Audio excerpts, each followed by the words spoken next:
Okay. So have you ever had that, like, that feeling where the weekend's over and you're like, wait, what just happened? Yeah. Like it just vanished and you don't really feel rested or anything? It's like Yeah. we're all stuck on this treadmill of like constant tasks and to-dos, Hmm.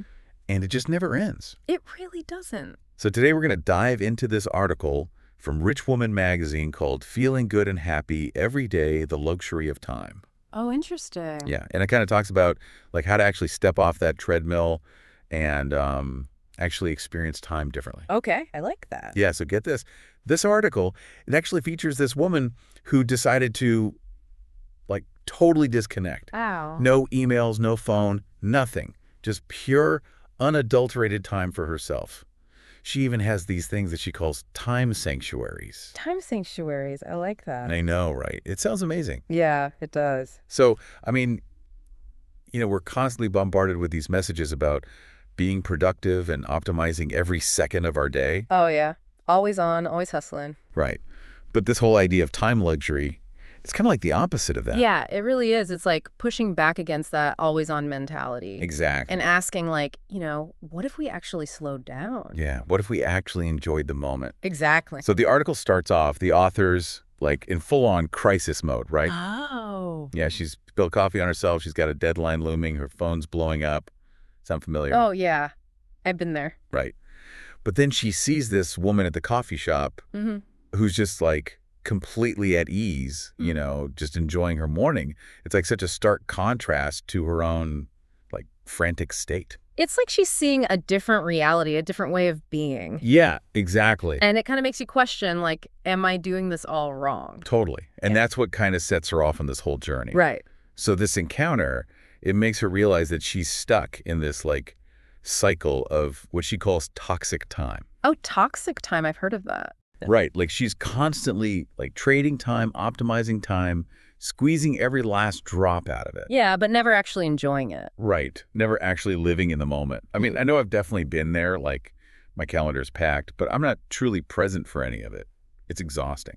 It is exhausting, and there's a lot of research out there, actually, that shows how this constant, always on, always connected mentality, it actually fragments our attention and just leaves us feeling depleted.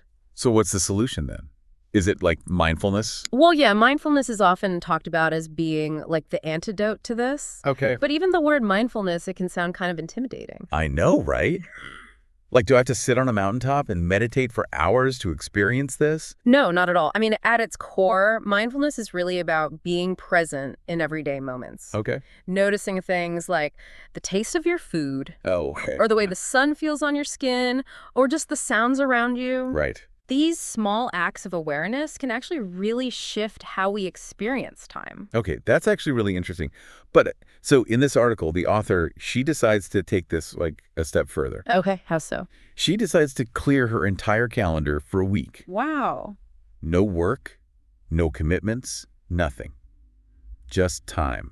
That is bold. Right. I mean, it's kind of terrifying, but also like incredibly liberating, Yeah, totally. It's like, what would I do if I actually had that kind of time? Exactly. I think a lot of us crave that space to just be. Absolutely. And that's when she discovers these time sanctuaries. So tell me more about these time sanctuaries. Yeah, so they're not like physical spaces, but they're these intentional pockets of time that she carves out for herself. Okay. Like these are moments where she can slow down, connect with her senses, and just really be present. I love that. So it's less about like adding more hours to the day Right. and more about like changing how we experience the hours we already have. Exactly. It's about quality over quantity. Totally. So imagine, like you have all the time in the world. What would you do? What would you savor? What would you create? Oh, that's a good question. I'd probably spend more time in nature, I think. Yeah. Just like being present with the trees and the birds and everything. I love that. And that's really what this whole idea of time luxury is all about. It's about reclaiming our time and creating a life that feels, richer and more meaningful. Yeah, and the article kind of suggests that anyone can experience this sense of abundance, regardless of their schedule or their circumstances. Absolutely. It's about making choices, conscious choices, to prioritize things that bring us joy, peace, connection. Right. Because when we slow down and we become more present, time actually seems to expand. Yeah, it's like we're actually stretching out those moments. Exactly. So we'll pick things up in the next part of our deep dive. We'll explore these time sanctuaries in a lot more detail. Yeah, and we'll talk about how you can start creating your own. It's like they kind of ground us, Yeah. help us navigate all the craziness of everyday life, with more peace. Right, right. Have you ever noticed, like, even just taking like 5 minutes to just like sit and be quiet, it can like completely shift your energy. Totally. It's like you're hitting the reset button. The author of the article talks about that, actually. Oh, yeah. Yeah, how those time sanctuary moments, even on busy days, like made her feel so much more grounded and just energized. Okay, so let's actually dive into some of these specific time sanctuaries then. The first one that I thought was really interesting was her morning writing ritual. Oh, yeah, she talks about that, right? Yeah, and she describes it like almost like having a conversation with herself. Oh, interesting. Yeah, like just pouring all of her thoughts and dreams and stuff onto paper before the day like takes over. I mean, it's funny because there's actually a really interesting connection between writing and how we perceive time. Really? Yeah, like when we write, we're actually engaging different parts of our brain, and it forces us to slow down and process information more deeply. Right. So it's like we're creating this space where time just kind of unfolds naturally, not dictated by, all the external stuff going on. Yeah, and it doesn't even have to be like writing a novel or anything. No, not all. Just like free-flowing thoughts and feelings, right? Yeah, totally. It seems like such a simple way to just like start the day with intention. Absolutely. Because by connecting with ourselves, our inner world, before we kind of get bombarded by all the demands of the outer world, it's almost like we're setting the tone for a more mindful and present day. Okay, I like that. Setting the tone. So the next one that stood out to me was her Sunday cooking ritual. Okay.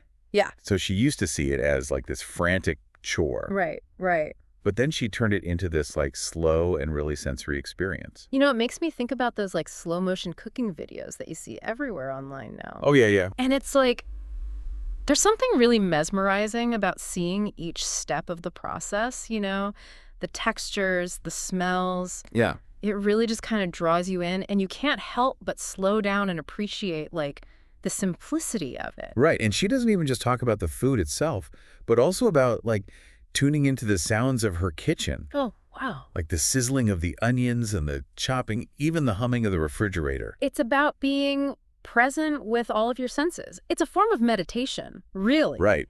Right. It's like active meditation. Exactly. And you don't need any fancy equipment or like special training for it. Yeah, just your senses. Okay, so then there are the mindful walks. Oh, yeah. Those are crucial. Right. Where you leave your phone at home and actually look at the world around you. I feel like we miss so much when we're glued to our screens. Oh, no. By disconnecting, even just for a little bit, we can like really tap into the present moment. Yeah, and she talks about like watching the seasons change, noticing like all the little details in her neighborhood, even just feeling the wind on her skin. It's like rediscovering the simple joy of being in your body. Right. Like actually inhabiting your body and moving through the world. Yeah, exactly. And there are actually a ton of studies out there that show how beneficial nature walks are, both physically and mentally. Oh, really? Yeah. Being in nature can reduce stress, improve your mood, boost your creativity. I mean, I definitely feel that. Like whenever I'm feeling overwhelmed, just taking a walk without my phone always makes me feel so much better. It's like the world just slows down and you can finally breathe again. Yes, exactly. And it's a reminder that we don't have to, go on some big retreat to find peace and quiet. Yeah. It's all around us if we just take the time to notice it. So true. And then the last time sanctuary that she talks about is her something new days. Oh, I love those. Those are so fun. Right. So these are entire days that she dedicates to learning and exploring new things. Now, this is where things get really interesting. Yeah. There's a really cool link between novelty and how we experience time. So, like, when we experience something new, our brains have to work harder to process that information. Oh, interesting. And that heightened engagement actually makes time feel like it's going by more slowly. Oh, wow. So it's like stretching out time. Exactly. It's like stretching out time. And she talks about visiting museums, going to the library, just kind of wandering around and seeing what catches her eye. Right. And the key here is like there's no pressure to achieve anything specific. Yeah. It's just about pure curiosity and the joy of discovery. Yeah, I love that. It's like tapping into that like childlike sense of wonder that we often lose as adults. Yes, exactly. Think about like a time when you were totally engrossed in learning something new. Didn't time just fly by? It's true. Like Yeah. when you're totally engaged in something that excites you, you just completely lose track of time. And that's what these something new days are all about. It's about reclaiming that sense of playfulness and wonder. Yeah, and I think there's also like an important message there that even as adults, we can still continue to learn and Of grow. course, yeah. And it doesn't have to be tied to like, you know, productivity or achievement. Right. It can just be about the joy of expanding our horizons. Absolutely. The joy of expanding our horizons and just embracing the unknown. So basically, all of these time sanctuaries, they're really about reclaiming our time and creating a life that feels richer and more meaningful. Exactly. And it's about shifting our focus from quantity to quality, from like frantically cramming things into our schedule to actually savoring the moments we have. And it almost sounds like she's saying that true wealth isn't about money or possessions, but about our ability to experience time as a gift. And that's such a powerful thought, right? It's recognizing that we have a choice in how we spend our time. We can be slaves to the clock, or we can create a life that feels more spacious, more fulfilling. So as we're wrapping up this part of our deep dive, what resonates with you the most about these time sanctuaries? For me, it's the reminder that we all have the power to create these moments of peace and joy, even when our lives feel super hectic. Yeah. It's about finding those little pockets of time where we can slow down, reconnect with ourselves, and just appreciate the simple beauty of being alive. In the final part of our deep dive, we're going to explore how you can actually start creating your own time sanctuaries, no matter how busy your life seems.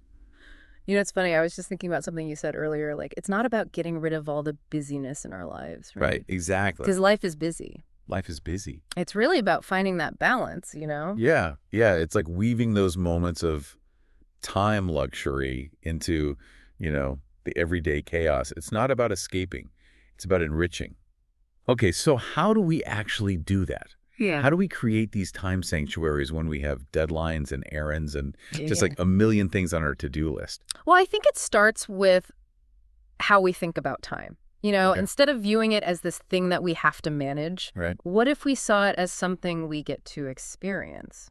Okay, yeah, I like that. A shift in perspective. Yeah. But practically speaking, where do we even find the time for these sanctuaries? I mean, are you suggesting we all quit our jobs and move to a monastery? No, not unless that's what you really want to do. Yeah. I think the beauty of it is that these sanctuaries can be as short or as long as you want them to be. Oh. They can be 5 minutes, they can be a whole day. Okay. It's really about being intentional with our time. Okay, so like instead of scrolling through my phone while I'm waiting for the train, Right. I could, Take a few deep breaths and just notice what's around you. okay. The colors, the sounds, the people. Yeah. Maybe listen to a song that makes you happy, or just, close your eyes and feel your feet on the ground. Those are good examples. It's like we just let these little moments slip away. Yeah, we do. But the more we practice weaving these moments into our days, the easier it becomes. It's Yeah. like we're training our minds to be present. Yeah, I get it. Okay, so what about those bigger chunks of time, like the something new days that we talked about? Those sound amazing. But a whole day, that feels kind of impossible right now. Yeah, I know. Think of it more as an investment, though, an investment in yourself. Okay. And it doesn't have to be a whole day, Start with an hour or even just 30 minutes. Okay. What's something you've always wanted to try but haven't made time for? Oh, there's so many things. Maybe learning to play the ukulele? Perfect. There you go. Yeah. It's about finding those things that light you up, those activities that make you feel truly alive, and giving yourself permission to actually do them. It's funny because the author of this article, she actually says that these time sanctuaries made her feel like she had more time, even though she was technically doing less. It's like a paradox, but it makes sense. Yeah. When we slow down and we become more present, we actually experience things more fully. Yeah. We're not just rushing through life on autopilot anymore. We're actually savoring it. Exactly. And when we savor things, they become more meaningful, Like they expand in our minds. Exactly. So it's not about finding more time. It's about making the time we have more meaningful. Yeah, I like that. It's about shifting our mindset from like scarcity to abundance. Instead of feeling like we're always running out of time, Yeah. we can realize that we actually have the power to create these moments of time luxury, no matter how busy we are. So for our listeners who are feeling inspired to create their own time sanctuaries, what advice would you give them? Start small, you know? You don't have to change your whole life overnight. Okay. Just pick one little thing you can do each day to be more present. Maybe it's enjoying your coffee in the morning, taking a walk at lunch, or spending 15 minutes before bed reading a good book. Right, right. And be patient with yourself. Building new habits takes time. It always does. And some days you'll fall back into old patterns, and that's okay. Just notice it and gently bring yourself back to the present moment. This has been such a great deep dive. It's really made me think about my relationship with time in a whole new way. I'm so glad to hear that. And remember, cultivating this time luxury, it's a journey, not a destination. Right. There's always more to discover and experience and enjoy. So go out there and create your own time sanctuaries. Find that abundance that's already present in your life. And until next time, keep diving deep.